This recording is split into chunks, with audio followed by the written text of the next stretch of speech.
Olá, eu sou Lucas Gazzarini, professor da UFMS, e hoje eu estou aqui para finalizar com a última videoaula da disciplina de Neurociência e Aprendizagem. Nesse último módulo, o foco é integrar educação, neurociência e aprendizagem. Eu vou fazer isso mostrando para você um pouquinho sobre alguns transtornos de neurodesenvolvimento, que é o que eu vou fazer nessa primeira parte da aula, e depois trazendo algumas evidências de como a gente pode implementar modificações em um ambiente de ensino para favorecer o aprendizado. Começando então com os transtornos de neurodesenvolvimento. Por que é importante, como educador, se ter uma ideia sobre quais são esses transtornos e como lidar com eles? Tem várias funções, na verdade. A primeira delas é o auxílio que o educador pode prestar na busca por um diagnóstico. É claro que não é papel do educador diagnosticar alunos ou pessoas que estão no seu entorno. Isso é bastante óbvio, não é nossa função. No entanto, como o educador passa uma parte muito grande do tempo junto com essas pessoas, que podem ser crianças ou adultos, é comum que o educador perceba coisas que muitas vezes a família não percebe, em um ambiente diferente do ambiente familiar. Então, é importante esse papel de observar e de prestar atenção nos detalhes, porque muitas vezes o aluno ou até a família desse aluno não tem ideia de que ele pode ter um transtorno que pode ser controlado, que pode ser acompanhado, para melhorar o desempenho dele em várias esferas, não só na questão de educação. O que a gente não pode fazer é cair no risco de entrar numa armadilha de achar que tudo que a gente observa são sintomas de transtornos. Então, hoje em dia é muito comum que uma pessoa que é desatenta ou que está um pouco avoada seja automaticamente taxada como uma pessoa que tem déficit de atenção e hiperatividade. Então, também como educador, a gente não pode cair nessa armadilha e é importante entender um pouquinho mais sobre esses transtornos. Além disso, é importante conhecer um pouco mais sobre eles para tentar implementar estratégias de ensino que possam buscar alcançar a maior potencialidade dessas pessoas. Isso vai muito além da inclusão, mas também no aspecto de tentar oferecer a melhor forma de aprendizado, a melhor experiência de ensino para essas pessoas. Existem vários transtornos de neurodesenvolvimento que são classificados segundo o Manual Diagnóstico e Estatístico de Transtornos Psiquiátricos. Eu trouxe aqui os 5 principais, que envolvem o transtorno motor do desenvolvimento. Nesse caso, as pessoas podem ter dificuldades em coordenação motora, aprendizado motor. A gente não vai falar tanto desses casos. A gente tem os transtornos de comunicação, que podem envolver alterações na linguagem, na fala, na fluência da fala, incluindo casos de gagueira. E a gente tem os transtornos do desenvolvimento intelectual ou déficit intelectual, que inclui todo tipo de condição em que a pessoa tem dificuldades em pensamento abstrato, raciocínio, solução de problemas. E há alguns anos, o transtorno do desenvolvimento intelectual era chamado de retardo mental, que é um termo que foi deixado um pouco de lado por ser pejorativo. Por fim, existem os 2 últimos transtornos, que são os que a gente vai focar um pouco mais na aula de hoje, que é o transtorno do espectro do autismo, ou TEA, e o transtorno do déficit de atenção e hiperatividade, que é o TDAH. O TEA envolve prejuízos na esfera de comunicação social e restrição comportamental, enquanto o TDAH envolve principalmente problemas de atenção e hiperatividade. Esses 2 transtornos juntos são unidos em um termo que é bastante usado hoje em dia, que seria a neurodivergência. É bastante comum que as pessoas que têm esse transtorno sejam classificadas como pessoas neurodivergentes, porque, como o nome sugere, Elas têm um desenvolvimento nervoso que é divergente do que é mais esperado para a maioria das pessoas. Esse termo é importante porque ele diferencia o que seria uma doença. A gente não está falando aqui de doença.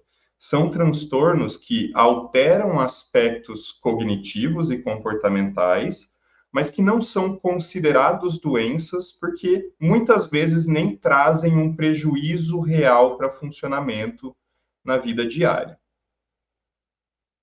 Então, começando um pouquinho com o TDAH. Talvez entre as neurodivergências, o TDAH seja a mais falada e a mais comum de se observar na população. Existe uma prevalência de até 5% de pessoas com TDAH atualmente, e como existem técnicas mais refinadas de diagnóstico, é mais comum que mais pessoas recebam diagnóstico hoje em dia. Existem algumas críticas de que talvez esse número aumentado de diagnósticos também aconteça por falta de perícia ou um movimento atual de pessoas que querem receber um diagnóstico, mas isso é bastante controverso. Como o nome do transtorno sugere, existem sintomas associados à perda de atenção e à hiperatividade. Pensando em desatenção, os principais sintomas que são percebidos pela pessoa com TDAH e pessoas no entorno incluem uma dificuldade em se organizar, uma dificuldade muito grande em cumprir prazos, obviamente uma falta de atenção, né, incapacidade de manter o foco atencional por muito tempo, um cansaço mental muito grande quando um esforço atencional é feito. Então, tudo isso acaba indicando problemas de atenção. Existe também o componente de hiperatividade ou impulsividade, que é observado por uma agitação motora muito grande, uma dificuldade em se controlar tanto pensamentos quanto ações. Então, muitas vezes a pessoa hiperativa tem dificuldade em perceber qual é o momento dela de falar e pode interromper outras pessoas. Ela pode tentar responder uma pergunta mesmo antes de você terminar essa pergunta. E são pessoas que muitas vezes são taxadas como intrometidas, porque elas realmente têm uma dificuldade em controlar impulsividade. Claro que, se você tem uma condição em que a atenção é prejudicada, vai existir um prejuízo na formação das memórias. Então, pensando em um ambiente de ensino, o impacto pode ser muito grande. Em geral, pessoas que têm TDAH percebem isso durante a idade escolar, como crianças, e isso é visto com um desempenho escolar insuficiente, reprovações, um desalinhamento com o aprendizado quando comparado com outras pessoas da mesma idade ou da mesma turma.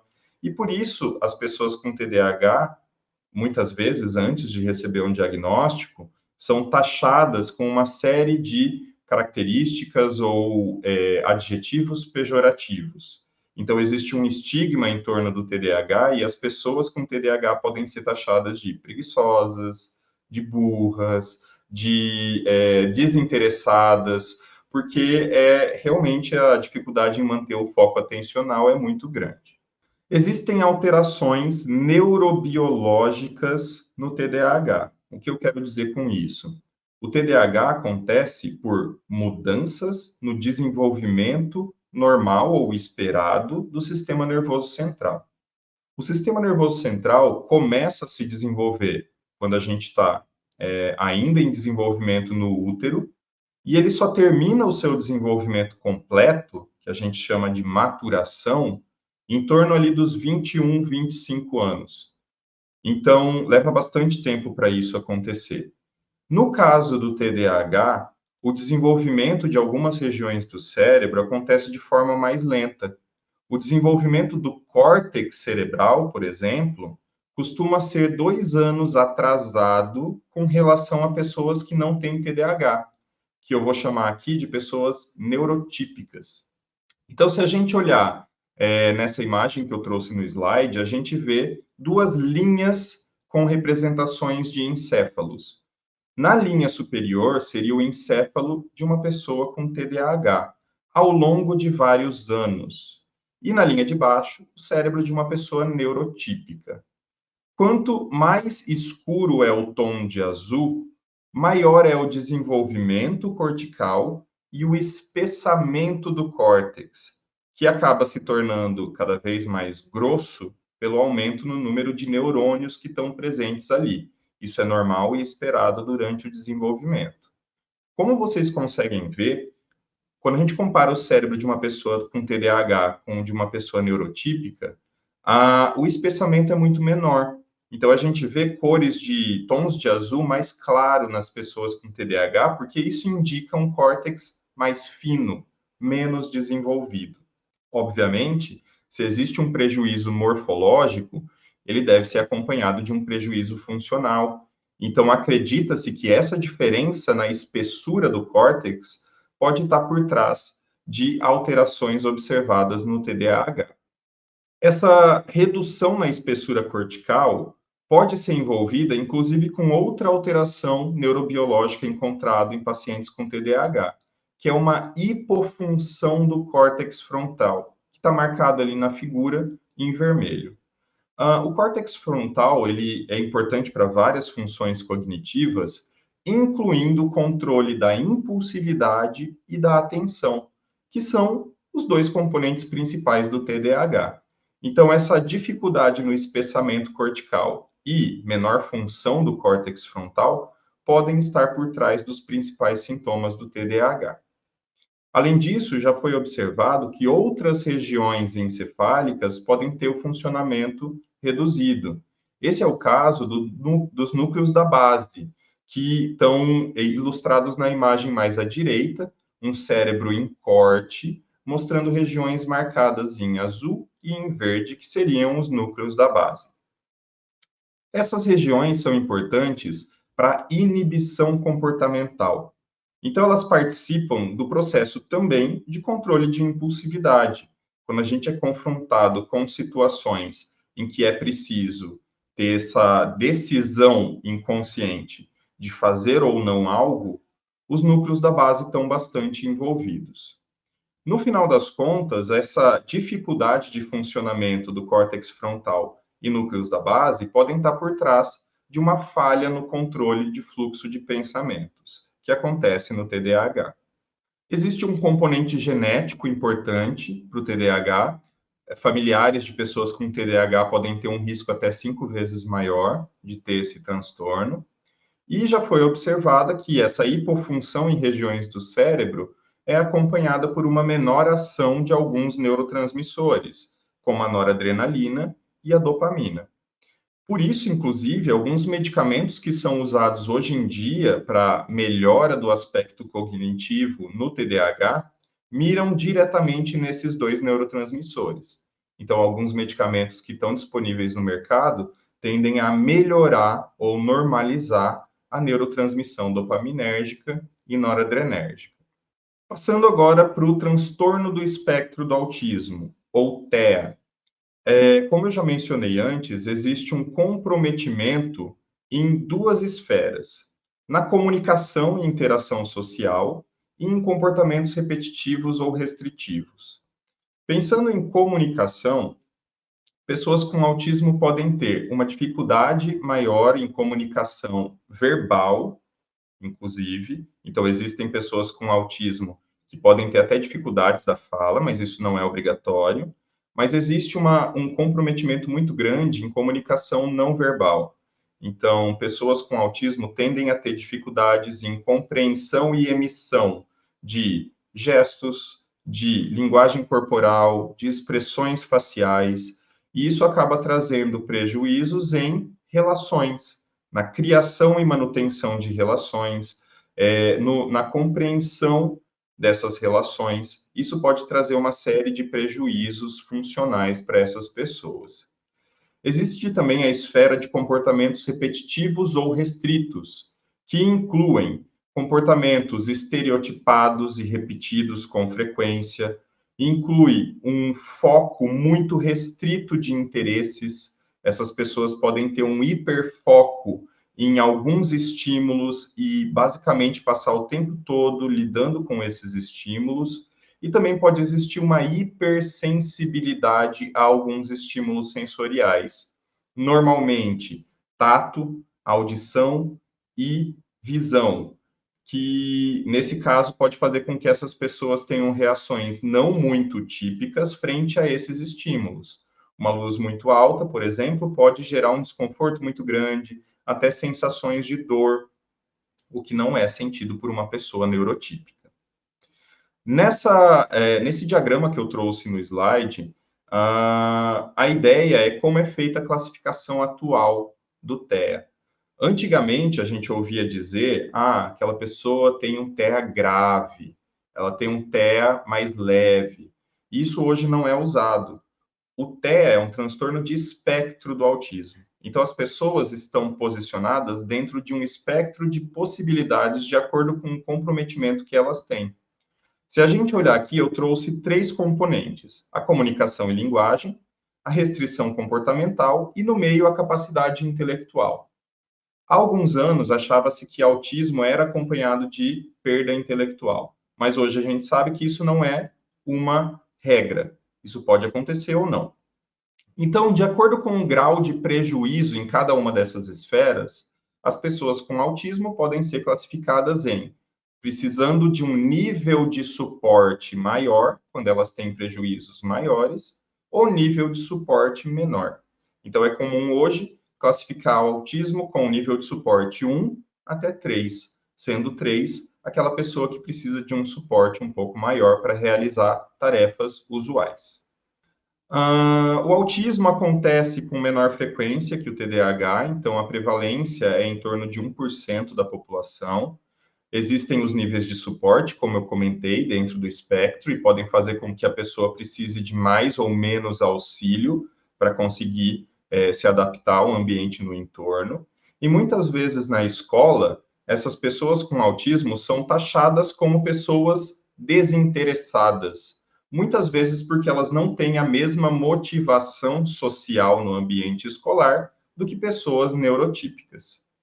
Também, como elas têm um comportamento e uma rigidez comportamental muito grande, um apego à rotina, elas podem ser taxadas como mimadas, teimosas, difíceis de lidar, grosseiras, porque também pode existir uma linguagem muito objetiva por parte dessas pessoas. Então, é importante a gente entender essas particularidades.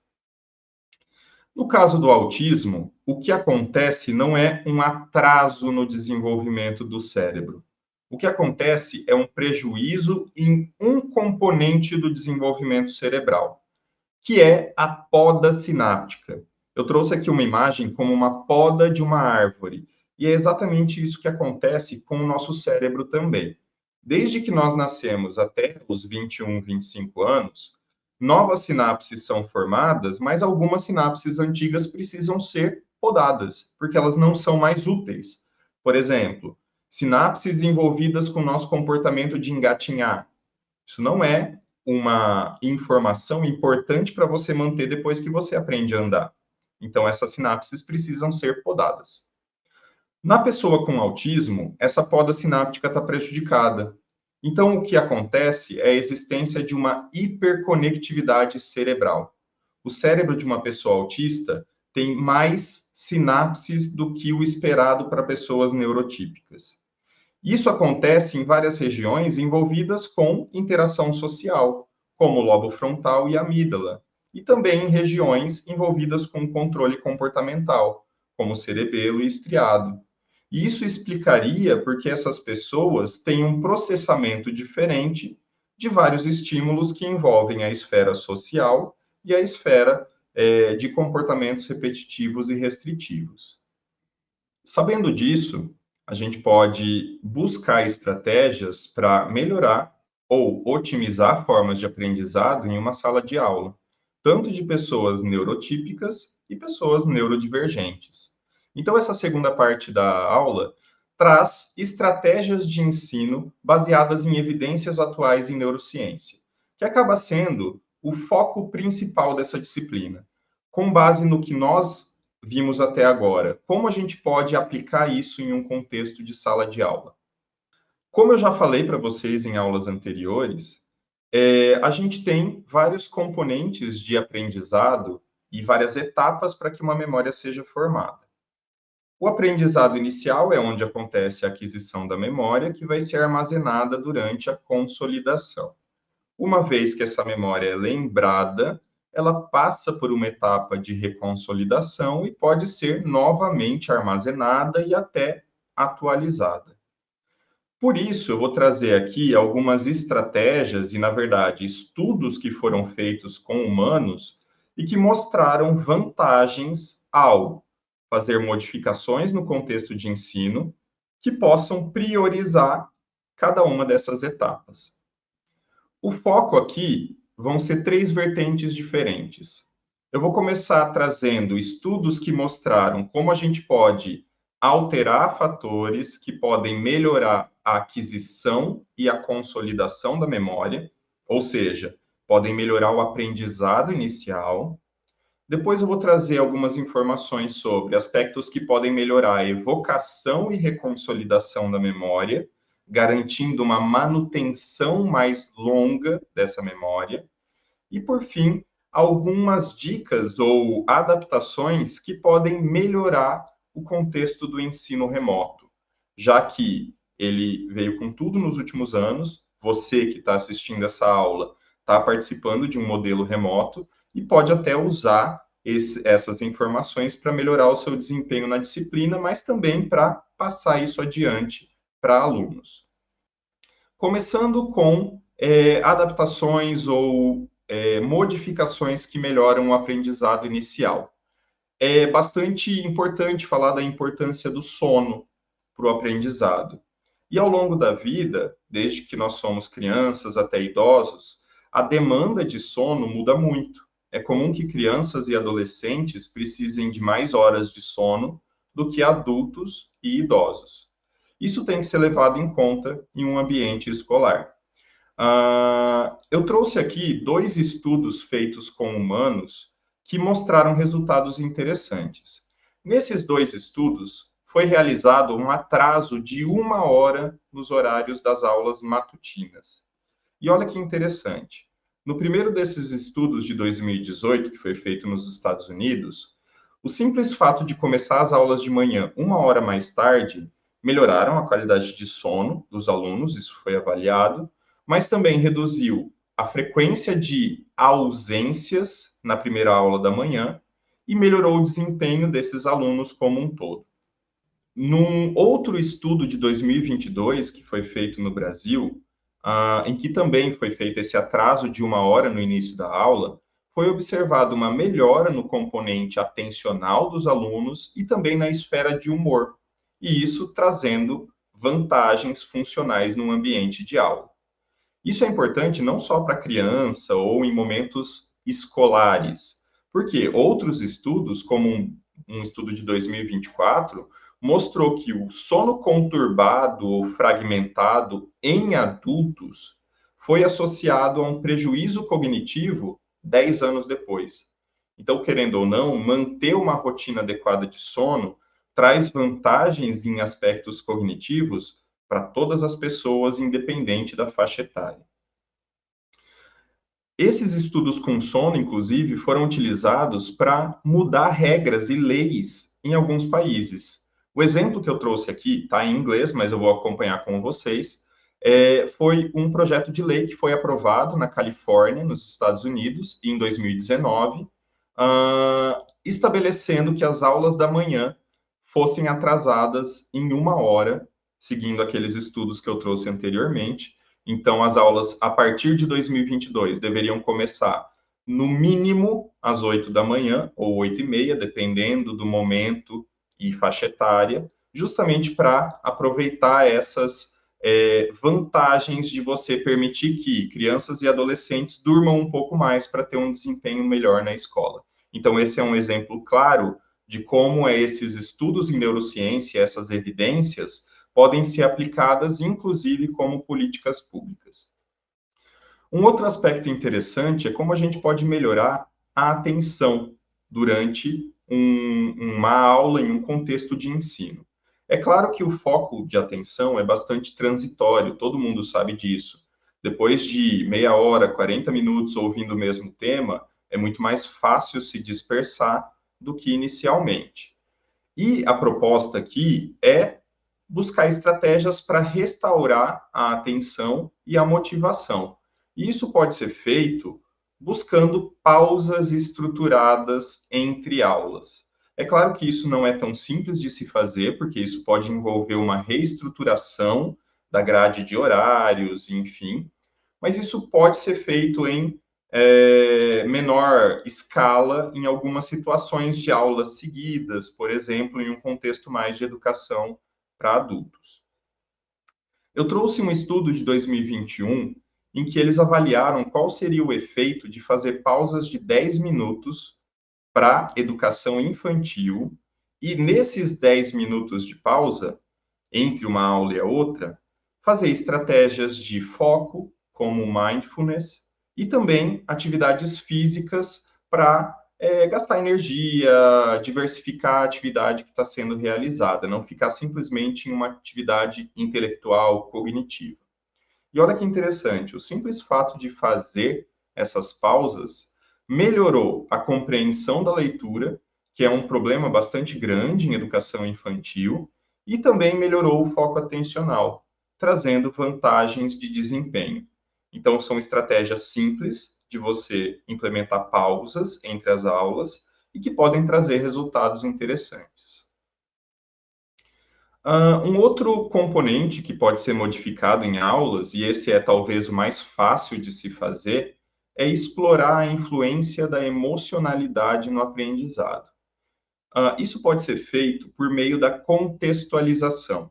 Pode parecer muito simples isso que eu estou falando, mas isso ainda não é feito em várias esferas do aprendizado. É importante que a gente tente relacionar conhecimentos para facilitar o acesso da memória. Então, quando uma informação nova é apresentada e a relevância dela é estabelecida, a aplicação daquele conhecimento é deixado claro, é muito mais fácil que uma memória importante daquele assunto seja formada e uma memória relacionada a outros temas, porque quando você estabelece que aquela informação é útil para certa finalidade, você acaba unindo memórias e estabelecendo memórias que são comuns sobre os assuntos. E claro, quando o aprendizado é feito de forma contextualizada, ele ganha propósito.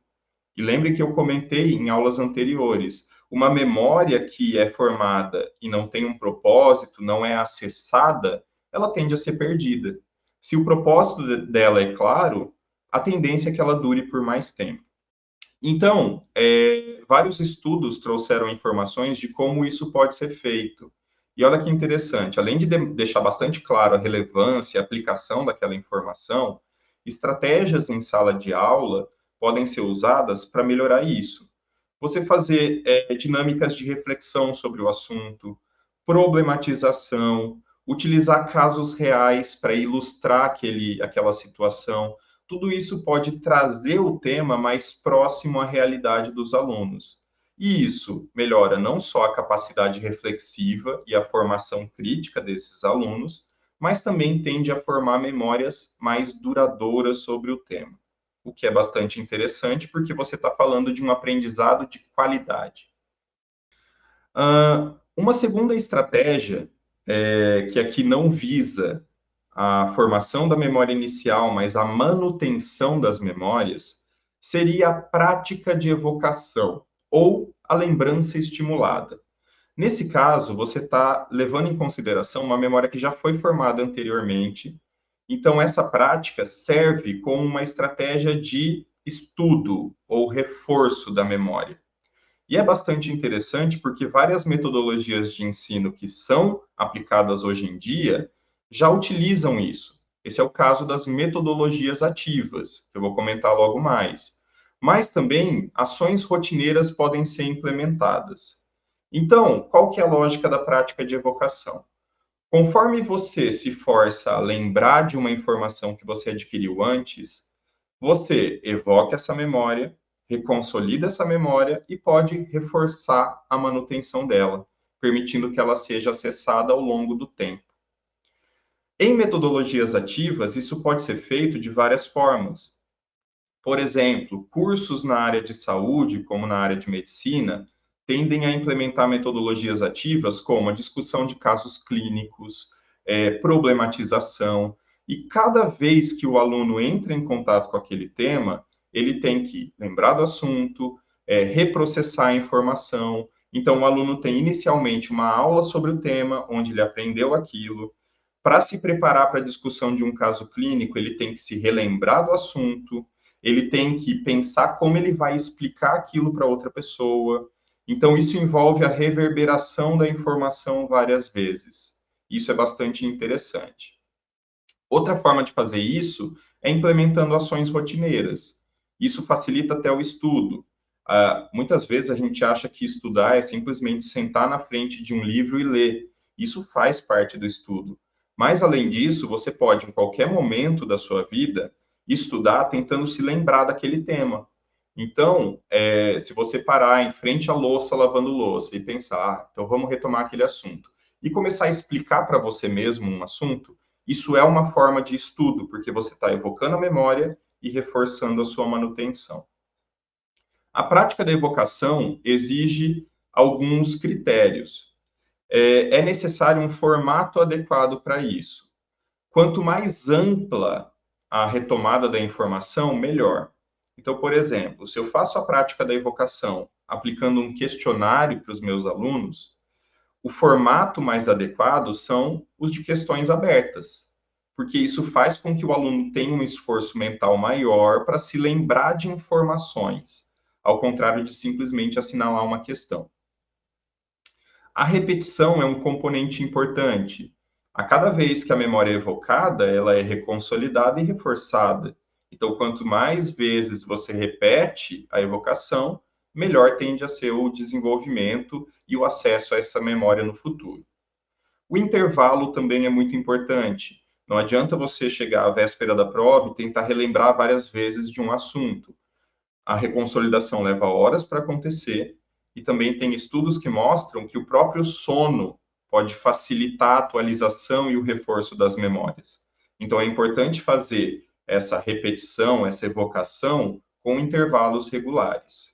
E, por fim, é importante fazer um feedback adequado, dar uma devolutiva sobre a informação que foi evocada. Por quê? A gente pode se lembrar de informações erradas. E se você lembra da informação errada e não é corrigido, você vai guardar essa informação errada futuramente.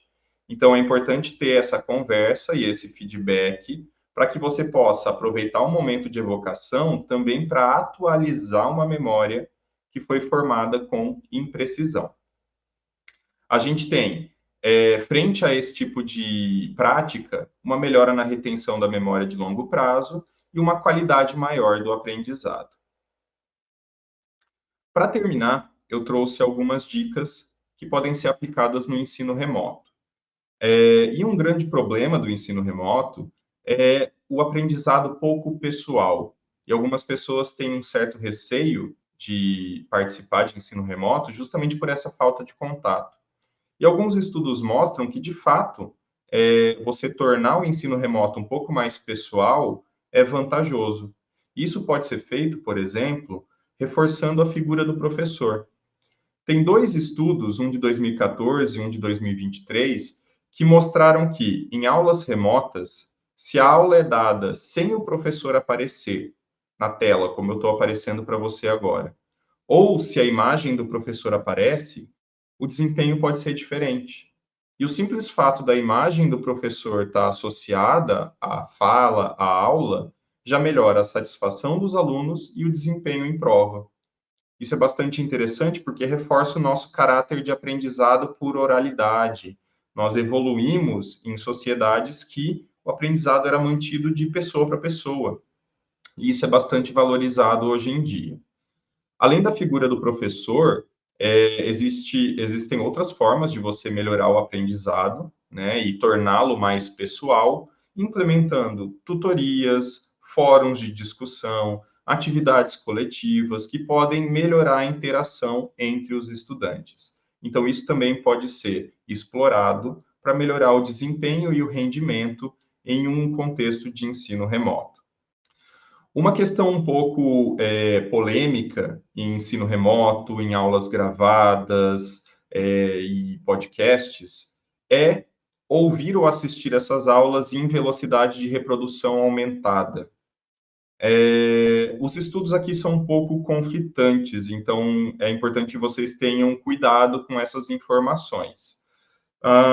Alguns estudos sugerem que você assistir uma aula em velocidade 2.0, 1.5, mais rápido do que a velocidade normal, pode reduzir o foco atencional. Isso poderia ser problemático para o aprendizado. Mas teve um estudo de 2022 que mostrou que quando você revisa uma aula em velocidade aumentada, só para relembrar o assunto, não para aprender esse assunto inicialmente, você pode ter um desempenho melhor em provas. Então, existe como você utilizar essas estratégias para recapitular memórias prévias, para estudar e não necessariamente para o aprendizado inicial. Mas, novamente, peço cautela com o uso dessa informação, porque as informações ainda são um pouco conflitantes. Por fim, a última dica que eu dou é de um estudo que não é novo, é de 2014, mas ele mostrou um desfecho bastante interessante.